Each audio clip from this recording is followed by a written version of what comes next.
دعاؤں سے تقدیر بدلنا۔ دیکھو، دعاؤں سے تقدیر کے رخ موڑ دیے جاتے ہیں۔ تم خالی ہاتھ کبھی نہیں لوٹائے جاتے، بلکہ تمہاری تڑپ اور تمہارا یقین تمہیں کل کی منزل تک لے جاتا ہے، ایسی منزل جہاں صرف معجزے ہوتے ہیں۔ لوگوں کی باتوں سے کبھی پریشان نہیں ہوتے، لوگ تو ہمیشہ تمہیں گرانے میں لگے رہیں گے، ہمیشہ تمہارے زوال کے خواہش مند رہیں گے، لیکن تم نے کبھی ہمت نہیں ہارنی۔ ان کی باتیں سن کر وہ اللہ سب دیکھ رہا ہے اور سب کچھ جانتا ہے، اس کی نظر سے کچھ چھپا ہوا نہیں۔ لہٰذا حالات کیسے بھی ہوں، کبھی مایوس نہ ہونا اور بس اللہ پر مضبوط توکل رکھنا۔ قسمت تو اللہ نے لکھی ہے، پھر غلط تو ہو ہی نہیں سکتی نا۔ ہمیں تو رب پر یقین رکھنا ہے، قسمت کو کبھی برا نہیں کہنا۔ دیکھنا، تمہارا یہ یقین بہت جلد خوشخبری لائے گا۔ اللہ تمہاری ہر دعا قبول کر لے گا انشاءاللہ۔ تقدیر اور قسمت سے زیادہ طاقت دعا میں ہوتی ہے، جو عرش تک ہلا سکتی ہے۔ دعا وہ طاقت رکھتی ہے کہ جو آپ کے نصیب میں نہیں، اسے بھی آپ کا کر سکتی ہے۔ اور اگر آپ کو لگے کہ کوئی چیز تقدیر میں نہیں بھی لکھی، تو پھر بھی دعا کرنی چاہیے، کیونکہ تقدیر کے سامنے ہم بے بس ہیں، تقدیر لکھنے والا نہیں۔ اور دعا تو تقدیر کو اس وقت بھی بدل سکتی ہے جب وہ فیصلہ کن مراحل میں داخل ہو چکی ہو۔ اللہ مجھے بھول گئے، اور کبھی بھول کر بھی اپنے دل میں یہ خیال نہ لانا کہ وہ رب تمہیں بھول گیا ہے۔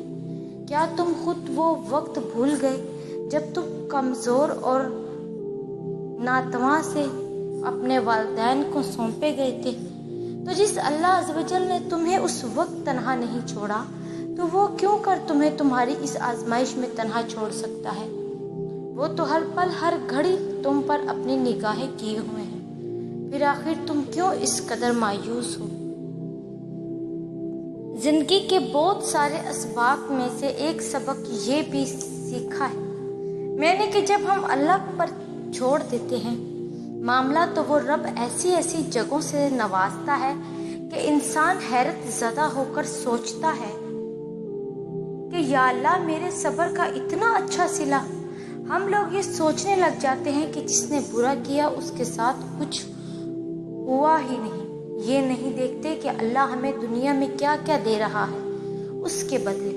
اور جہاں تک بات ہے اگلے کے مکافات عمل کی، تو وہ اللہ بہتر جانتا ہے کہ کب کس کو کیسے اور کہاں سبق دینا ہے۔ صرف ایک بار دل بڑا کر کے اپنا فیصلہ اللہ پر چھوڑ کر دیکھیں۔